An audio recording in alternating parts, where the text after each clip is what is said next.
अस्सलाम वालेकुम नाजरीन। बजट 2025 जो कि कल पेश कर दिया गया है और मतलब 25 से 26 तक का ये बजट है और कहा जा रहा है कि ये अवाम दोस्त बजट है। और ये कौन कह रहा है? हुकूमत कह रही है ऑब्वियसली, लेकिन हकीकत क्या है वो इसके बिल्कुल बरक्स है। मैं यहाँ पर एक बात बताता चलूँ कि अब जो आने वाले साल है ना, वो पाकिस्तान के लिए मुश्किल तरीन होते जाएंगे। मुश्किल तरीन किस सेंस में? एक, हमारा कर्जा बढ़ रहा है, हम अपने खर्चे कम नहीं कर रहे हैं, क्योंकि इस बजट में भी पेंशन में भी इजाफा किया गया है और जो सरकारी तनख्वाहें हैं उनमें भी इजाफा किया है। और जो आपने टैक्स जो मतलब इम्पोज किया है ना, एक ये चीज बोल रहे हैं कि जी वो जो सैलरीड पर्सन है उनके ऊपर टैक्स कम किया गया है। तो भाई आप रेंज चेक करें, ठीक है, 6 से 12 लाख रुपए पर एनम की सैलरी जिनकी है, अगर 6 लाख सालाना किसी की तनख्वाह है तो आप उसको जरा कैलकुलेट कर लें क्या बना हो। ठीक है, 50-55 हज़ार रुपए ऐसी मंथली बनती है, इतने पे घर चलता है अगर इतनी तनख्वाह होगी तो। और अगर आप 12 लाख पे भी जाएं तो भी कोई मेरे ख्याल में 80-90 हज़ार महीने की सैलरी बनेगी अगर 12 लाख ईयरली पे जाएंगे। तो एक बात तो ये समझ लेनी चाहिए हम सबको, हमारी आवाम को, खास तौर पे मुझ समेत सारे लोगों को, कोई रिलीफ एक्सपेक्ट ना करें। किसी किस्म का रिलीफ आपको गवर्नमेंट नहीं दे सकती, क्योंकि जिस कर्जे में हम जकड़े हुए हैं ये चाह के भी नहीं दे सकते, अपना वोट बैंक बढ़ाने के लिए भी नहीं दे सकते। तो ये करते क्या है कि कान इधर से पकड़ के उधर से, मतलब हाथ घुमा के कान इधर से पकड़ लेते हैं, मेरा ये कहने का मकसद है। ठीक है, और लोगों को लगता है कि अरे यार तो रिलीफ मिल गया। इसी तरीके से सोलर पे भी टैक्स लगा है। अगर आप आने वाले दिनों की बात करें, बिजली की कीमत बढ़ेगी, पेट्रोल की कीमत बढ़ेगी, और जो कहा जा रहा है कि कैश पे जो पेट्रोल डलवाएगा उसको 2 रुपए ऊपर देने पड़ेंगे। तो भाई कैश पे जो फ्रूट खरीदेगा, जो सब्जी खरीदेगा, उसके ऊपर भी कुछ लगा दें फिर। बहुत सारी ऐसी चीजें हैं, बहुत सारी ऐसी इंडस्ट्रीज हैं, आपको छोटे छोटे माफियाज बनेंगे पाकिस्तान में जो कैश पे काम कर रहे हैं। अभी हाल बकरीद गुजरी है, कुछ ही दिन हुए हैं, तो जानवर की खरीदो फरोख्त कैश पे हो रही थी। बड़े बड़े फार्म्स, वो कैश कैसे आ रहा था, कैसे कहाँ जा रहा था। तो बहुत सारे सवाल आते हैं बहुत चीज़ों पे जिन पे गवर्नमेंट को नज़रसानी करनी चाहिए, लेकिन वहाँ नज़रसानी नहीं होती। होती कहाँ है? सिर्फ सैलरीड पीपल, जो बेचारे तनख्वाहदार तबका है, उस पर कुछ तनख्वाहें बढ़ाएंगे, कुछ टैक्स बढ़ाएंगे, मिला जुला के वहीं बात पहुंच जाएगी। तो कोई रिलीफ अगर आप कहें, इन शॉर्ट अगर मैं कहूँ, बजट में कोई रिलीफ दिया गया है वो नहीं दिया गया है। रियल एस्टेट के हवाले से कहा गया है कि उसके अंदर कुछ टैक्सेस हैं जो खत्म किए जाएंगे ताकि रियल एस्टेट का पहिया घूम सके। तो भाई आपकी आवाम में सकत नहीं है अब खरीदने की। बहुत से लोग अभी तक इन चीजों का अंदाजा नहीं कर पा रहे, क्योंकि वो जैसे होता है ना, टाइटैनिक भी एक दिन में नहीं डूबा था, मतलब वो डूबते डूबते उसको थोड़ा टाइम लगा था। तो यहाँ पर जो अब आवाम की सकत है, इस बार मैंने बकरीद में देखी ये चीज कि लोग बकरा एक नहीं अफोर्ड कर पा रहे थे। लोग गाय का हिस्सा सोच समझ के डाल रहे थे कि यार कहीं पर और सस्ता मिल जाए।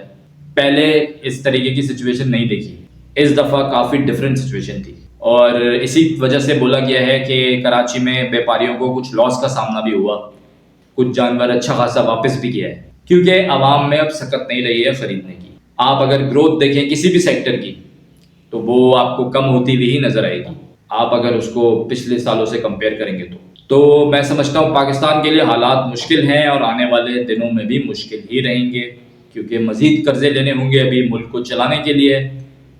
और दिफाई बजट अलबत्ता हमने जो है वो बढ़ाया है, मेरा ख्याल बढ़ना भी चाहिए था, क्योंकि जो इस वक्त हम जिस हालत में हैं, जंगी हालत में, खैर इस वक्त क्या, हम रहते ही जंगी हालत में हैं, तो उसके लिए दिफाई बजट बहुत ज़रूरी है। खैर ये 17.5 ट्रिलियन का जो बजट पेश किया गया, 18 समझ लें आप, ठीक है, 18 ट्रिलियन के करीब का जो बजट पेश किया गया, उसके अंदर कोई मेरा ख्याल में 2.5 या 2.25 ट्रिलियन जो है वो हमारे दिफा वालों के पास जाने।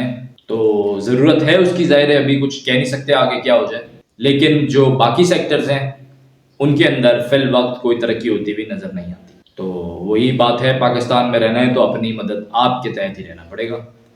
और जो लोग ब्रेन ड्रेन की बात करते हैं ना, या कहते हैं कि आप लोग यहाँ से निकल के बाहर क्यों जा रहे हैं और बड़ी आवाम जा रही है, तो देखिए वो तो अब होगा। मैं समझता हूँ आने वाले टाइम में जिस तरीके से शराय टैक्स बढ़ रहा है, तो ये चीज़ें आपको और देखने में मिलेंगी कि लोग बहुत तेज़ी से बाहर जाते हुए नजर आएंगे। अभी भी आ रहे हैं और आएंगे, क्योंकि पाकिस्तान को भी सूट करता है ये, कि जो ओवरसीज़ पाकिस्तानीज़ होते हैं ज़ाहिर है वो यहाँ पैसे भेजते हैं, और ये चीज़ जो है पाकिस्तान के लिए काफ़ी, सरकार के लिए भी हमारी काफ़ी फेवर में होती है। इस चीज़ को काफ़ी दिखाया भी जाता है कि देखिए जी रिमिटेंस कितनी बढ़ गई। इस चीज़ के ऊपर नहीं फोकस किया जाता कि मुल्क के हालात क्या हो गए, लोग छोड़ छोड़ के भाग रहे हैं। खैर उनकी अपनी सोच है। अच्छा, अब बात करते हैं इमरान खान साहब पे। इमरान खान साहब के बारे में कहा जा रहा था 11 तारीख को इमरान खान साहब जो है वो रिहा होने वाले हैं। तो भाई आप पूछे ना अपने उन यूट्यूबर से जो 11 तारीख बताते हैं या कोई भी तारीख बताते हैं। मैंने पहले भी व्लॉग में बात कही है और आज फिर ये बात कर रहा हूँ, क्योंकि मैं अभी किसी ईद की तकरीब में बैठा हुआ था तो वहाँ भी ये बात डिस्कस हुई। तो कुछ अच्छे नाम भी वहाँ बैठे हुए थे, उन्होंने बोला कि जी अच्छे से मेरी मुराद है बड़े नाम जो बड़े इन हैं मीडिया में। वहां से भी एक्सपेक्टेशन जा रही थी कि 11 तारीख को कोई रिलीफ मिलेगा। इस नाचीज की जो इन्फॉर्मेशन है थोड़ी बहुत उस पे मैं मतलब बात करूंगा, उसी के हवाले से शेयर करूंगा। खान साहब को कोई रिलीफ नहीं मिलने वाला, क्योंकि खान साहब की अभी तक उस तरह की कोई बात ही नहीं हुई, कोई डील ही नहीं सेट हुई। अब आप इसको कुछ भी समझें कि ये खान साहब नहीं डील कर रहे या दूसरी साइड नहीं डील कर रही, तो मेरा ख्याल में सिर्फ खान साहब नहीं है जो नहीं डील कर रहे, दूसरी साइड को भी कोई ऐसी खास जरूरत नहीं है। अभी आने वाले दिनों में क्या हो जाए कुछ कह नहीं सकते। पाकिस्तान में सियासत कभी भी पलट जाती है। असल में खान साहब से जो मुतालबा किया जाता है वो ये है कि खान साहब बाहर चले भी गए तो खामोश रहेंगे, जो पॉसिबल ही नहीं है। ऐसा हो ही नहीं सकता कि खान साहब रिहा हो जाए और खान साहब खामोश रहें। तो ये एक ऐसा मतलब पॉइंट है जिसके ऊपर किसी को भी यकीन नहीं है, एस्टेब्लिशमेंट को भी यकीन नहीं है और जो उनके साथ के लोग हैं उनको भी यकीन नहीं है कि खान साहब बाहर होंगे और खान साहब खामोश रहेंगे। तो ये एक ऐसा पॉइंट है जिसकी वजह से खान साहब की रिहाई या खान साहब की रिलीफ इस वक्त मुमकिन नज़र नहीं आती। हाँ, कोई हाउस अरेस्ट की आगे बात हो जाए, कहीं पर मुंतकिल और कर दिए जाएं किसी सिक्योरिटी की वजह से या किसी भी वजह से, वो मैं उसके ऊपर कोई मतलब मैं उसके ऊपर कोई इनकार नहीं कर सकता। ऐसा हो सकता है, इस चीज़ की पॉसिबिलिटी है। लेकिन ऐसा रिलीफ दे देना कि छोड़ दिया भाई जाए जो, क्योंकि खान साहब आ गए तो बस ये फिर धड़म तख्ता ही है, तो इसलिए ऐसा कुछ नहीं होने वाला। तो जितने भी खान साहब के सपोर्टर्स हैं, मैं समझता हूँ कि उनको देखकर ये बात सुनकर शायद वो थोड़ा बुरा भी माने, गुस्सा भी हों, लेकिन एक हकीकत तो हकीकत ही है। अभी आने वाले चंद सालों में हो सकता है कि खान साहब को कोई रिलीफ ना मिले।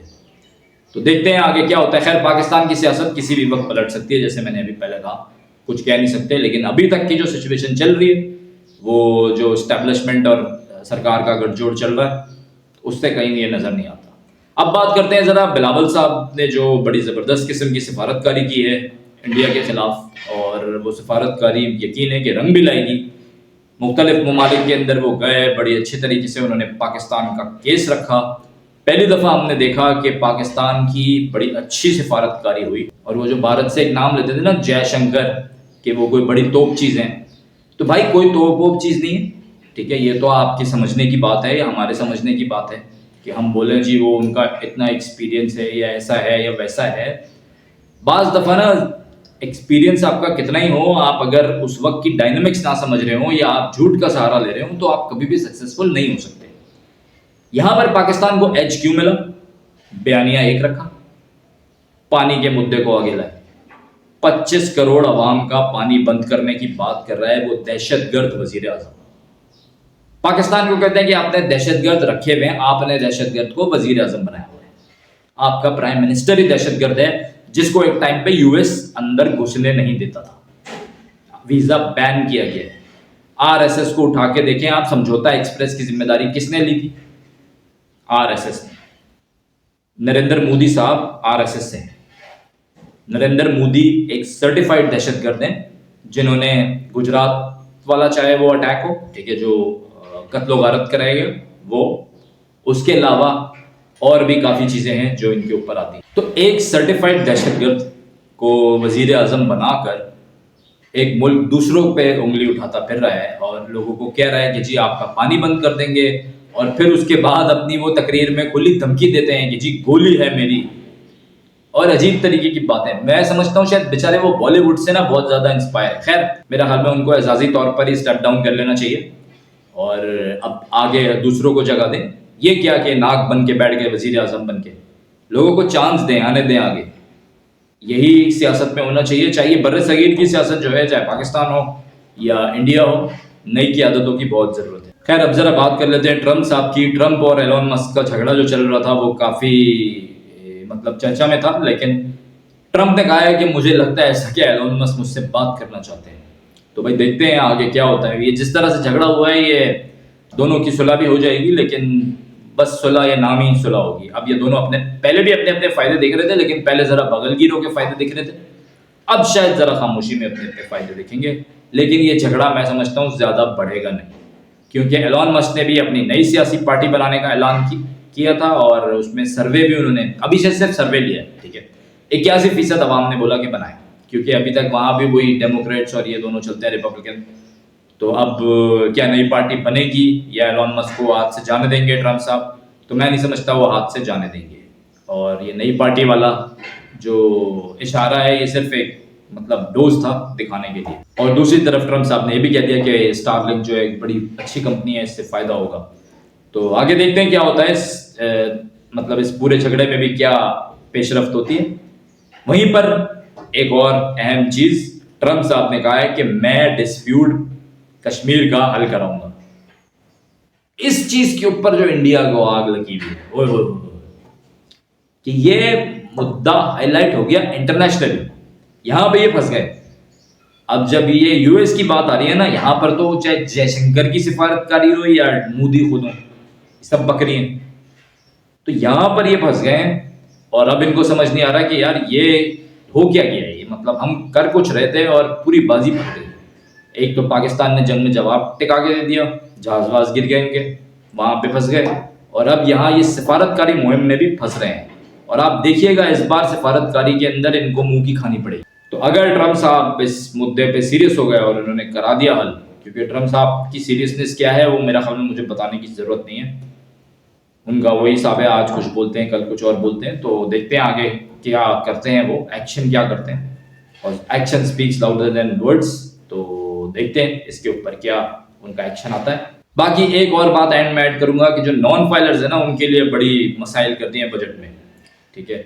मसाइल क्या मतलब, ठीक ही है वो कि वो प्रॉपर्टी नहीं खरीद सकते, गाड़ी नहीं खरीद सकते, ये तमाम चीज़ें नॉन फाइलर के लिए कर दी गई हैं। और अगर वो कोई रकम वगैरह निकालेंगे उस पर भी काफ़ी टैक्स है। अच्छा, इस बजट के ऊपर ना एक और मजे की बात ऐड कर दूं, ब्लॉग लंबा हो रहा है थोड़ा सा, बस यहाँ एंड करेंगे।